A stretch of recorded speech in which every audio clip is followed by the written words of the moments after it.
ఓం నమో వెంకటేశాయ. 10వ తరగతి విద్యార్థులకు శ్రీరామాయణం తెలుగు ఉపవాచకం బోధనా కార్యక్రమానికి స్వాగతం.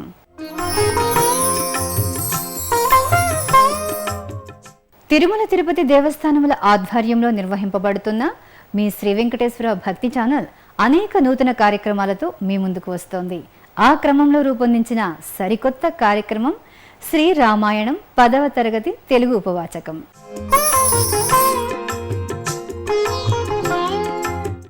శ్రీ వెంకటేశ్వర భక్తి ఛానల్ ప్రత్యక్ష ప్రసారాల ద్వారా ప్రపంచవ్యాప్తంగా కోట్లాది మందిని ఆధ్యాత్మిక శిఖరం వైపు మార్గదర్శనం చేస్తున్న బ్రహ్మశ్రీ డాక్టర్ చాగంటి కోటేశ్వరరావు గారు ఈ కార్యక్రమంలో 10వ తరగతి విద్యార్థులకు ఉపాధ్యాయుడుగా పాఠం చెబితే ఆ పాఠాన్ని ఎస్వీబీసీ ద్వారా శ్రద్ధగా విన్న విద్యార్థులు పరీక్షలలో ఉన్నత శ్రేణిలో ఉత్తీర్ణులు అవ్వాలన్నదే మా సంకల్పం. టీవీ ముందు కూర్చున్న 10వ తరగతి విద్యార్థులారా, ఇప్పుడు కార్యక్రమాన్ని ప్రారంభిద్దామా? అయితే ఈ కార్యక్రమాన్ని తిలకించే విద్యార్థులు కొన్ని నియమాలను పాటించవలసి ఉంటుంది. మొదటిది, చాగంటి వారు మీకోసం చెబుతున్న పాఠం వింటున్నప్పుడు మీరు క్లాస్ రూమ్లో ఎలా శ్రద్ధగా వింటారో ఆ విధంగానే భావించాలి. రెండవది, పెన్ను పుస్తకంను ముందు పెట్టుకుని గురువు గారు చెప్పేది శ్రద్ధగా విని అవసరమైన అంశాలను పుస్తకంలో వ్రాసుకోండి. ఇక మూడవది, ఈ కార్యక్రమాన్ని శ్రీ వెంకటేశ్వర భక్తి ఛానల్ మీకు కల్పిస్తున్న ఓ విశిష్ట అవకాశంగా భావించండి.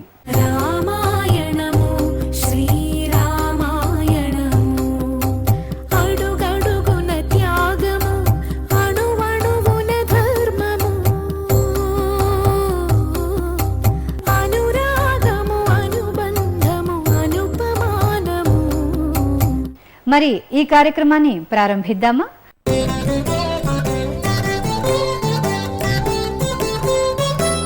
కోసల దేశము అని పూర్వం ఒక దేశం ఉండేది. దానికి రాజధాని అయోధ్య. అయోధ్య అని పేరు రావడానికి కారణం, యోధులు కూడా ఆ నగరాన్ని ముట్టడి చెయ్యలేరు. ఆ నగర ప్రవేశం చేసి స్వాధీనం చేసుకోవడం సాధ్యం కాదు. అంత బలవత్తరమైనటువంటి నగరము కనుక దానికి అయోధ్య అని పేరు. ఆ అయోధ్య నగరాన్ని ఇక్ష్వాకు అనబడేటటువంటి మహారాజు నిర్మాణం చేశాడు. ఆ వంశంలో వచ్చినటువంటి దశరథ మహారాజు గారు ఆ అయోధ్య నగరాన్ని రాజధాని చేసుకుని కోసల రాజ్యాన్ని పరిపాలిస్తున్నాడు. రాజ్యంలో ఉన్నటువంటి ప్రజల్ని తన కన్న బిడ్డలలా పరిపాలన చేస్తూ ఉండేవాడు. ఎన్ని ఉన్నా బిడ్డలు లేని కారణం చేత దశరథ మహారాజు గారికి సంతోషం లేదు. సంతోషం లేనటువంటి దశరథ మహారాజు గారు నాకు సంతానం ఎందుకు కలగలేదు, ఎలా కలుగుతుంది అన్న విషయం మీద మంత్రులతో విచారణ చేశాడు. మంత్రులలో ప్రధానుడైనటువంటి సుమంత్రుడన్న మంత్రి లేచి, మీరు అశ్వమేధయాగం చేసి తర్వాత పుత్రకామేష్టి చేస్తే సంతానం పొందుతారు. మహారాజా, ఈ యజ్ఞం చేయించగలిగినటువంటి సమర్థుడు ఋష్యశృంగుడు. ఆయన విభాండకుని యొక్క కుమారుడు, గొప్ప తపస్వి. ఋష్యశృంగుడు ఎంత గొప్పవాడు అంటే, ఋష్యశృంగుడు ఎక్కడికి వస్తాడో అక్కడ వర్షం పడుతుంది. అంటే పరమ ధర్మాత్ములైనటువంటి వారు ఏదైనా ఒక రాజ్యంలోకి ప్రవేశిస్తే ఆ రాజ్యంలో వర్షం పడుతుంది. అంటే క్షామం ఉండదు, వాళ్ళు హాయిగా ఉంటారు. అంతటి ధర్మాత్ముడు ఋష్యశృంగుడు, మహాతపస్వి. ఆయనని తీసుకొచ్చి ఆయన ఆధ్వర్యంలో ఈ యజ్ఞం చేద్దాం, పక్కన వశిష్ఠాది మహర్షులు ఉండనే ఉన్నారు అని సలహా ఇస్తే, ప్రధానమంత్రి ఇచ్చిన సలహా మేరకు అశ్వమేధయాగం చెయ్యడం కోసం ఋష్యశృంగుణ్ణి తీసుకొచ్చి బ్రహ్మస్థానంలో కూర్చోపెట్టి యజ్ఞాన్ని ప్రారంభం చేశాడు దశరథుడు. ఆ యజ్ఞంలో అశ్వమేధయాగం పూర్తయింది. తర్వాత ఇంకా పుత్రకామేష్టి జరగాలి. ఆ పుత్రకామేష్టి చేస్తున్నప్పుడు హవిస్సిస్తారు. అంటే అది దేవతలు తినేటటువంటి హవిర్భాగం. దేవతలందరూ హవిర్భాగం పుచ్చుకోవడానికి వచ్చి కూర్చున్నారు. అందులో గంధర్వులు, యక్షులు మొదలైనటువంటి వారు కూడా ఉన్నారు. చతుర్ముఖ బ్రహ్మగారు వచ్చారు. నేను ఇందాక మీతో చెప్పే కదా, బ్రహ్మగారు అనేటప్పటికీ ఒక గౌరవం. అందరూ లేచి నిలబడ్డారు. ఆయన కూర్చున్న తర్వాత వాళ్ళ కష్టాలు చెప్పుకోవడం మొదలుపెట్టారు. ఆ కాలంలో అందరినీ బాధ పెడుతున్నవాడు ఎవరు అంటే రావణాసురుడు. రావణాసురుడు మమ్మల్ని ఎనలేని కష్టములకు గురి చేస్తున్నాడు. నిన్నుద్దేశించి గొప్ప తపస్సు చేశాడు. బ్రహ్మగారితో మాట్లాడుతూ చెప్తున్నారు, నువ్వు ప్రసన్నుడవై ప్రత్యక్షమయ్యావు బ్రహ్మదేవ, వరములు కోరుకొమ్మని అడిగావు. యక్ష గంధర్వ దేవతలు కిన్నెరుడు కింపురుషులు వీరెవ్వరి చేతిలోనూ మరణం ఉండకూడదు అని ఆనాడు కోరుకున్నాడు. ఆ వరగర్వం చేత ఇవాళ దేవేంద్రుణ్ణి కూడా ఓడించి స్వర్గలోకాన్ని ఆక్రమించగలిగాడు. అలాగే సూర్యుడు కూడా రావణాసురుడు వెడుతుండగా ప్రకాశించడానికి భయపడతాడు. సముద్రం కూడా తరంగములతో తాను ఉండడానికి భయపడుతుంది. ఇటువంటి రావణుడు ఎవరి చేతిలో మరణిస్తాడు అని అడిగారు. బ్రహ్మగారు అన్నారు, ఆయన నన్ను వరములు అడిగినప్పుడు మనుష్యుల చేతిలో మరణించను అని అడగలేదు, కాబట్టి నరుడి చేతిలో రావణుడు మరణిస్తాడు. అలా అనగానే అక్కడ ఉన్న వాళ్ళందరూ నరులే కదూ, మరి దశరథ మహారాజు గారి సభలో ఉన్న వాళ్ళందరూ మనుష్యులేగా, అయితే మేం చంపుతాం అంటారేమో అనుకున్నాడో ఏమో. శ్రీ మహావిష్ణువు శంఖచక్ర గదా పద్మములతో పీతాంబరధారి అయి సభలో ప్రత్యక్షమయ్యారు. ప్రత్యక్షమైతే వీళ్ళందరూ ప్రార్థన చేశారు. దశరథ మహారాజు పుత్రకామిష్టి చేస్తున్నాడు, ఆయనకి కుమారుడు కలగాలి, నువ్వే ఆయన కడుపున నలుగురిగా ఆవిర్భవించి నరుడు అవుతావు కాబట్టి, మనుష్యుడు అవుతావు కాబట్టి, ఒక నరకాంత కడుపులోంచి వస్తున్నావు కాబట్టి, దశరథుడికి కౌసల్యా సుమిత్ర కైకేయిలకి సంతానంగా వస్తున్నావు కనుక, మనుష్యుడవు కనుక నీ చేతిలో రావణ కుంభకర్ణులు మరణిస్తారు. కాబట్టి నిన్ను 4గా విభాగం చేసుకుని 4 రూపాలతో రమ్మని ప్రార్థన చేశారు. తప్పకుండా వస్తాను అని శ్రీ మహావిష్ణువు అభయం ఇచ్చారు. పుత్రకామేష్టి పూర్తయింది. ఆ యాగాగ్నిలోంచి ఒక పురుషుడు బయటికి వచ్చాడు. చేతిలో బంగారు పాత్ర ఉంది, దాని మీద వెండి మూత పెట్టబడి ఉంది. ఆ పాత్రలో దివ్యమైనటువంటి పాయసం ఉంది. ఆ పాయసం పట్టుకుని పైకొచ్చిన పురుషుడు దశరథ మహారాజును ఉద్దేశించి మాట్లాడుతూ ఒక మాట చెప్పాడు, ఇది దివ్యమైనటువంటి పాయసం, ఈ పాయసాన్ని తిన్నటువంటి వాళ్ళకి అనారోగ్యం ఉండదు, సంపదలు కలుగుతాయి, అన్నిటిని మించి సంతానం కలుగుతుంది, కాబట్టి నీకు ఈ పాయసాన్ని అనుగ్రహిస్తున్నానని ఆ పాత్రని దశరథ మహారాజు గారికి ఇచ్చాడు. దశరథ మహారాజు గారు ఆ పాత్రలో ఉన్న పాయసాన్ని తన భార్యలైనటువంటి కౌసల్య, సుమిత్ర, కైకేయిలకి పంచిపెట్టాడు. చైత్రమాసంలో శుక్లపక్షంలో నవమి తిథి నాడు రామచంద్రమూర్తి ఆవిర్భవించారు. దశమి తిథి నాడు ఆ సుమిత్రకి లక్ష్మణస్వామి, శత్రుఘ్నుడు వాళ్ళిద్దరూ కలిగారు. కైకేయికి భరతుడు జన్మించాడు. పెద్దవాడు రామచంద్రమూర్తి. రామలక్ష్మణ భరత శత్రుఘ్నులు నలుగురు కూడా వశిష్ఠ మహర్షి దగ్గర విద్యాభ్యాసం చేశారు.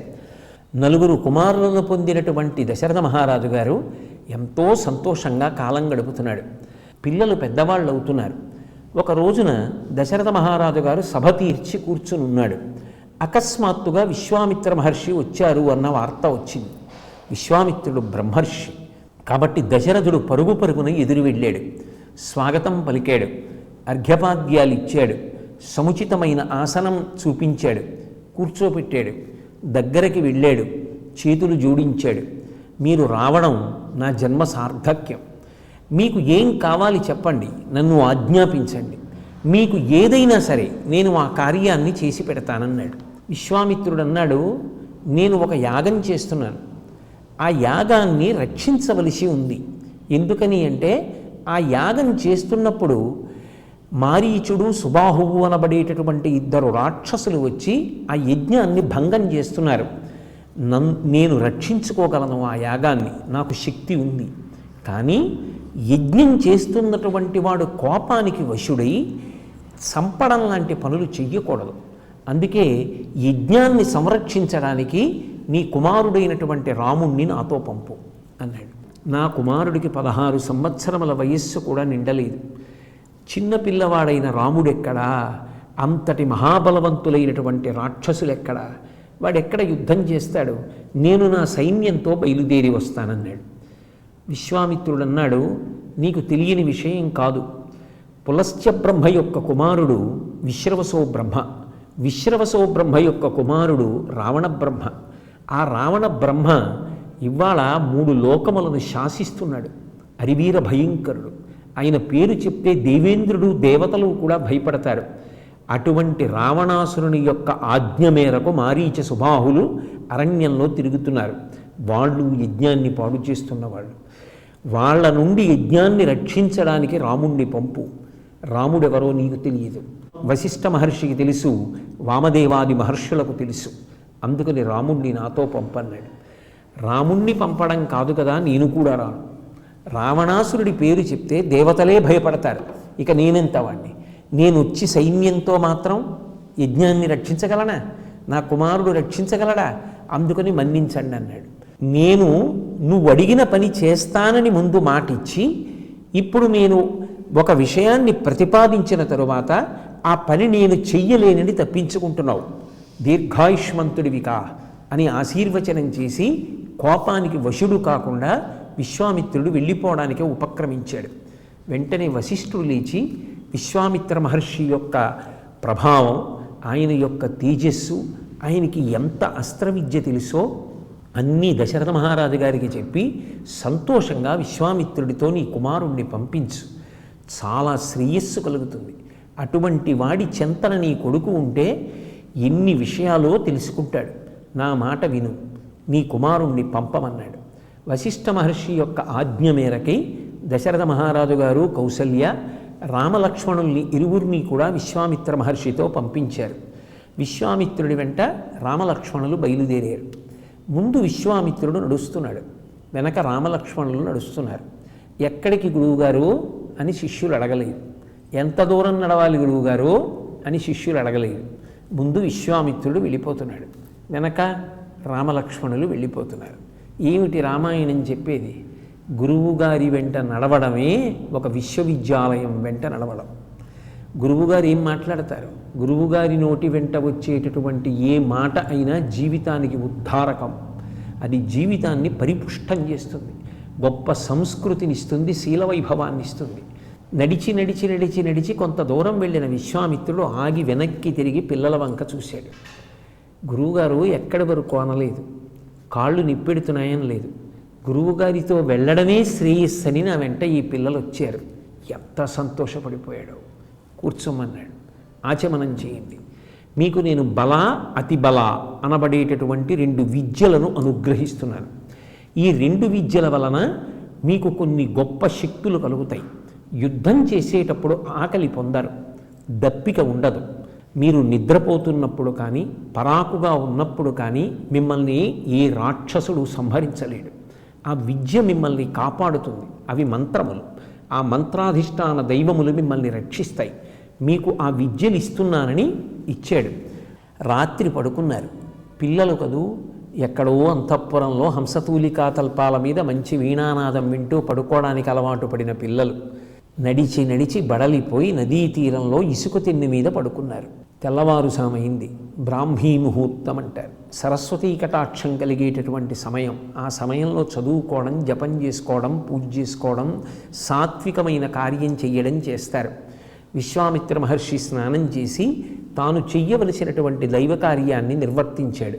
నిద్రపోతున్న పిల్లల దగ్గరికి వచ్చి నిద్రలేపాడు.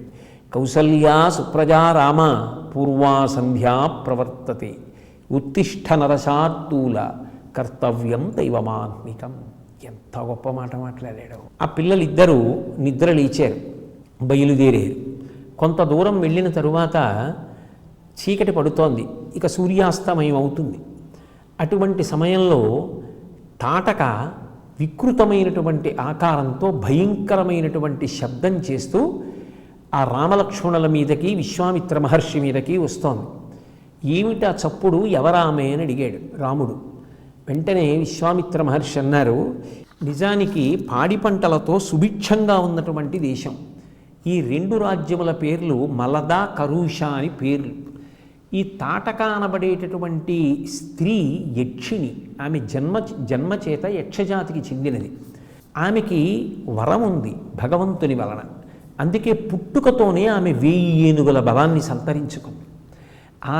ఆమె కుమారుడైనటువంటి మారీచుడు ఈ వనాన్నంతటినీ కూడా నాశనం చేసి ఇక్కడికి వచ్చేటటువంటి వాళ్ళందరినీ కూడా ఇబ్బంది పెడుతున్నారు. ఆ కారణం చేత రామ, ధర్మమునకు గ్లాని కలుగుతోంది. నువ్వు ధర్మాన్ని రక్షించడం కోసం ఈమెని సంహరించాలి, కాబట్టి బాణం వేయి అన్నాడు. రాముడు ఒక్క క్షణం తటపటాయించినట్టుగా అనిపించింది విశ్వామిత్రుడికి.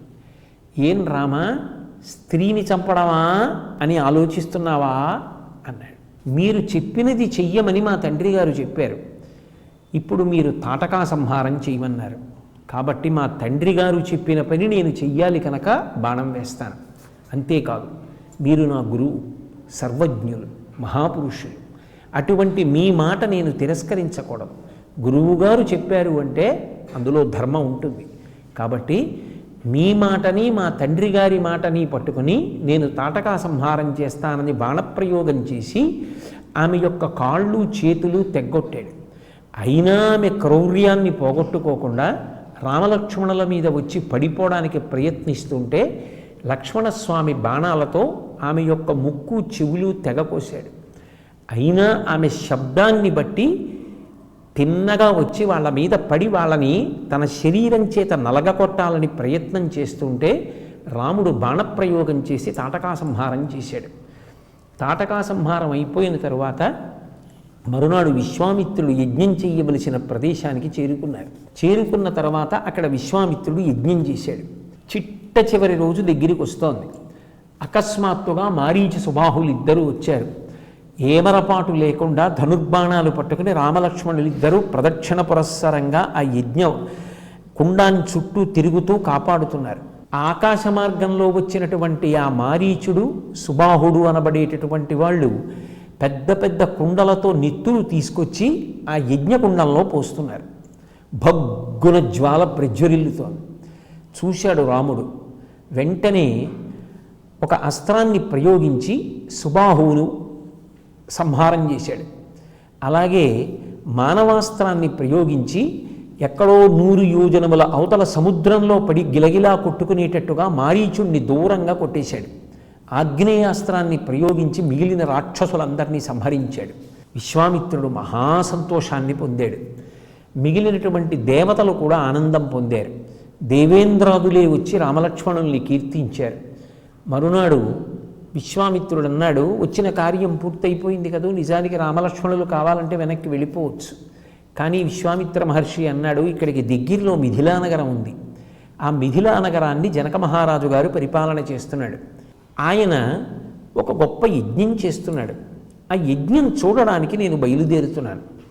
రామలక్ష్మణులారా మీరు కూడా వస్తారా అని అనలేదు రామాయణ కావ్యంలో. నేను వెడుతున్నాను అని చెప్పి ఊరుకున్నాడు.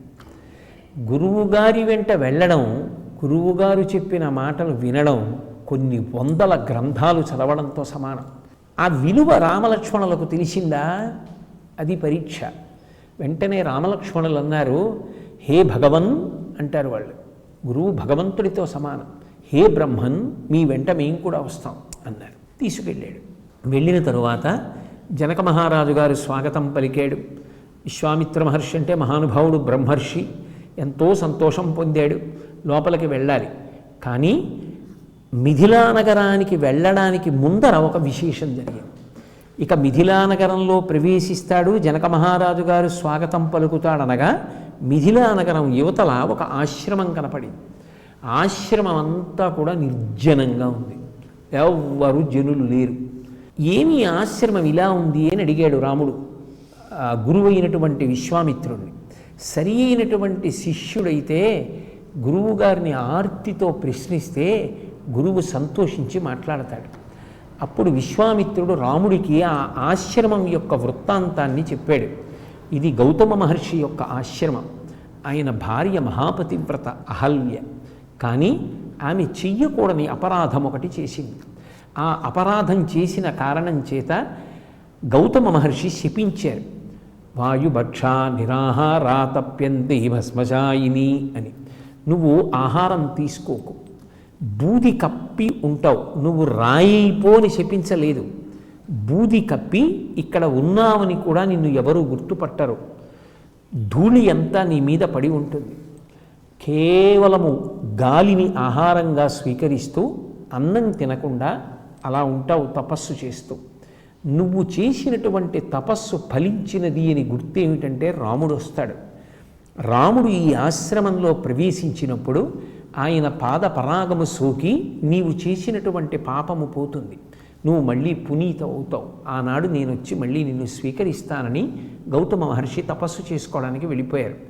రాముడు ఆ ఆశ్రమ ప్రాంగణంలోకి ప్రవేశించగానే ఆయన యొక్క ప్రభావం వలన ఆ అహల్య మళ్ళీ స్త్రీ రూపాన్ని పొందింది.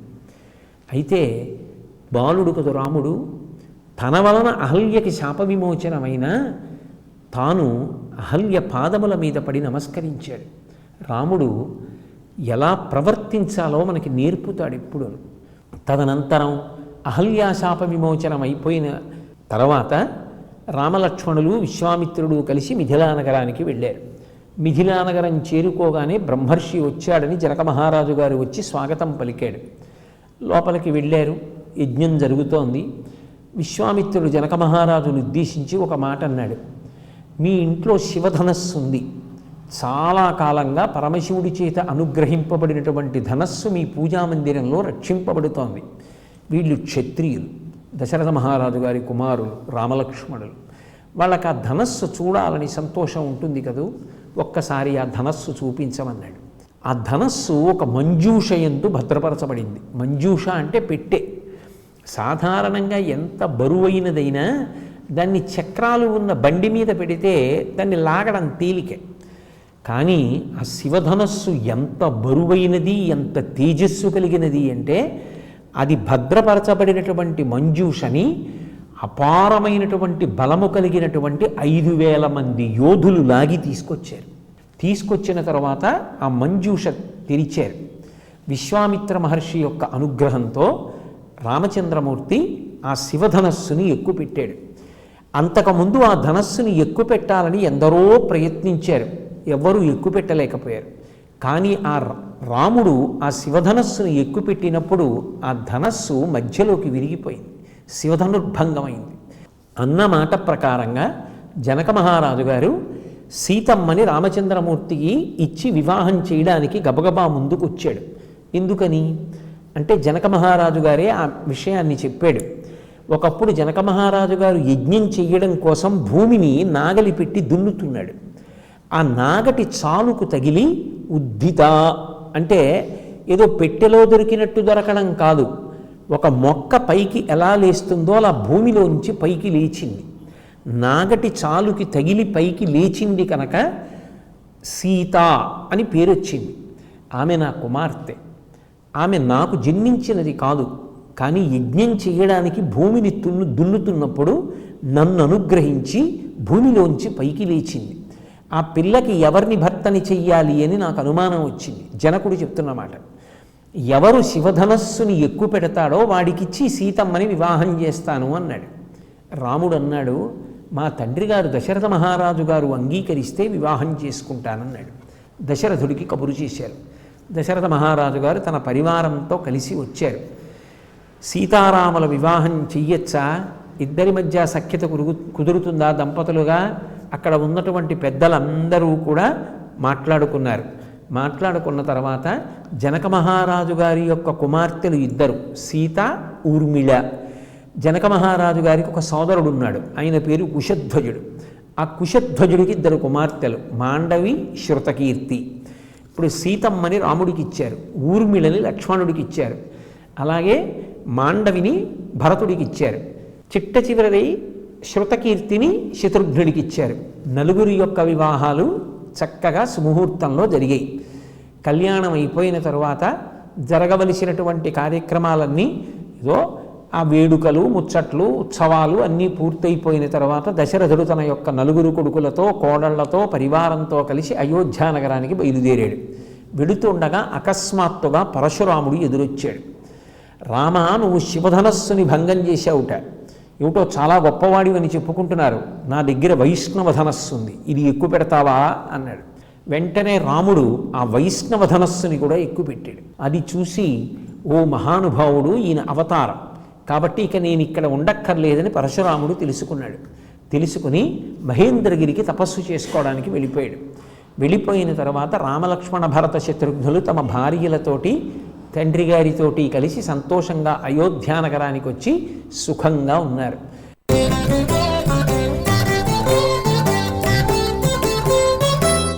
ఈ బాలకాండని రేపొద్దున్న మీరు వ్యాసంగా వ్రాయవలసి వచ్చిందనుకోండి, మీరు దీన్ని ఏదో పెద్ద కష్టపడి చదవాలి అని మనసులో భావన చెయ్యకండి. దీన్ని ఒక క్రమం మనసులో పెట్టుకోండి. ఏ క్రమం వచ్చింది అన్నది ఒక్కసారి ఆలోచించండి.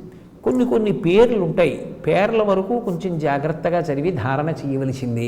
రామలక్ష్మణ భరత శత్రుఘ్నులు, మలద కరుషదేశములు, తాటక, విశ్వామిత్రుడు, వశిష్ఠుడు, ఇటువంటి పేర్లు కొంచెం 1-2 మాటలు ప్రతిరోజు మననం చేసుకుంటూ ఉంటే జ్ఞాపకం ఉంటుంది. దాన్ని ఒక్క వరుస క్రమంలో పూలదండ గుచ్చుతారు చూడండి, దారానికి పువ్వు పెట్టి ఇటో పువ్వు పెట్టి మడత వేసి ఇలా తీసి ఇలా లాగుతుంటే దండ వస్తుంది. అలా ఆ క్రమాన్ని జ్ఞాపకం పెట్టుకోవాలి.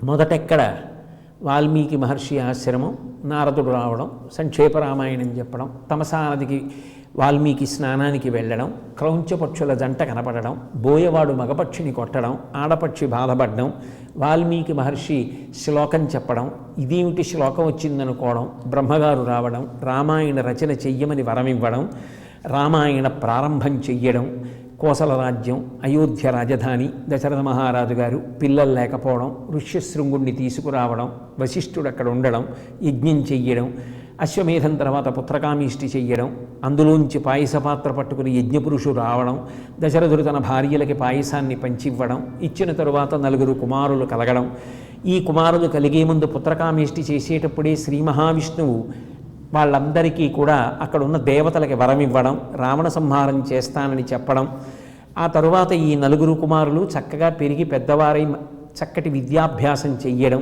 ఒకనాడు దశరథ మహారాజు గారు సభ తీర్చి ఉండగా అకస్మాత్తుగా విశ్వామిత్రుడు రావడం, మీరు ఏ పని అడిగినా నేను చేసి పెడతానని దశరథుడు అనడం, యజ్ఞ సంరక్షణ కొరకు రమ్మంటే నేను రాలేను, కొడుకు రాముణ్ణి పంపించలేనని చెప్పడం, విశ్వామిత్రుడు ఆగ్రహించడం, వశిష్ఠుడు నచ్చ చెప్పడం, రామలక్ష్మణుల్ని పంపడం, రామలక్ష్మణులకు బల అతిబల అన్న శక్తుల్ని ఇవ్వడం, తాటకా సంహారం చెయ్యడం, వివిధాస్త్రములను విశ్వామిత్రుడు వారికి ప్రదానం చెయ్యడం, యజ్ఞ సంరక్షణం చెయ్యడం, మారీచుణ్ణి 100 యోజనముల సముద్రానికి అవతల వరకు మానవాస్త్రం పెట్టి కొట్టడం, సుబాహువుని సంహరించడం, ఇతర రాక్షసుల్ని సంహరించడం, ఆయనతో కలిసి మిథిలా నగరానికి బయలుదేరడం, మిథిలా నగరానికి ముందు గౌతమ మహర్షి ఆశ్రమం, అహల్యకి శాప విమోచనం కావడం, తర్వాత బయలుదేరి మిథిలా నగరానికి వెళ్ళిన తర్వాత విశ్వామిత్రుడు శివధనస్సు యొక్క ప్రస్తావన తీసుకొచ్చి శివధనస్సు మంజూషలో తీసుకురమ్మంటే జనక మహారాజు గారు దాన్ని అక్కడికి వచ్చే ఏర్పాటు చెయ్యడం, రాముడు శివధనస్సు ఎక్కుపెట్టడం, శివధనుర్భంగం కావడం, సీతమ్మని ఇస్తానన్న దశరథ మహారాజు గారు వచ్చి నిర్ణయం చెయ్యాలనడం, దశరథుడు ఇతర పెద్దలు రావడం, వీరు ఒకరికొకరు తగినవారు అని చెప్పి ఆ జనకుని యొక్క 2 కుమార్తెల్ని, కుశధ్వజుని యొక్క 2 కుమార్తెల్ని రామలక్ష్మణ భరత శత్రుఘ్నులకి ఇచ్చి వివాహం చెయ్యడం, అందరూ కలిసి మళ్ళీ అయోధ్య నగరానికి బయలుదేరుతుంటే పరశురాముడు ఎదురు రావడం, వైష్ణవ ధనస్సుని ఎక్కుపెట్టమనడం, రాముడు ఎక్కుపెట్టడం, మహేంద్రగిరి మీదకి తపస్సు చేసుకోవడానికి పరశురాముడు వెళ్ళిపోవడం, 4 భార్యలతో సంతోషంగా అయోధ్యకి తిరిగి రావడం, భరతుడు తన తాతగారింటికి భార్యతో కలిసి వెడుతూ తమ్ముడైన శత్రుఘ్నుణ్ణి మరదల్ని కూడా తీసుకుని వెళ్ళిపోవడం, రామలక్ష్మణులిద్దరూ తమ భార్యలైన సీత ఊర్మిళలతో కలిసి అయోధ్యానగరంలో దశరథ మహారాజు గారిని, కౌసల్య, సుమిత్ర, కైకేయిని సేవిస్తూ సంతోషంగా ఉన్నటువంటి ఘట్టం దగ్గర ఈ బాలకాండ పరిసమాప్తమైంది. అలా ఒక ఘట్టం తర్వాత ఒక ఘట్టం, అది ఏముంది, ఒక కథాక్రమం, అందులో ఉన్నటువంటి ధర్మసూక్ష్మం, ఎక్కడ ఎవరిని ఎలా గౌరవించారు, ఈ విషయాలు చక్కగా జ్ఞాపకం పెట్టుకుంటే ఎంతసేపు ఒక్కసారి వింటే చాలు. రేపు ఉపవాచకంలో బాలకాండ గురించి వ్రాయవలసి వస్తే మీరు అందంగా రాసేస్తారు.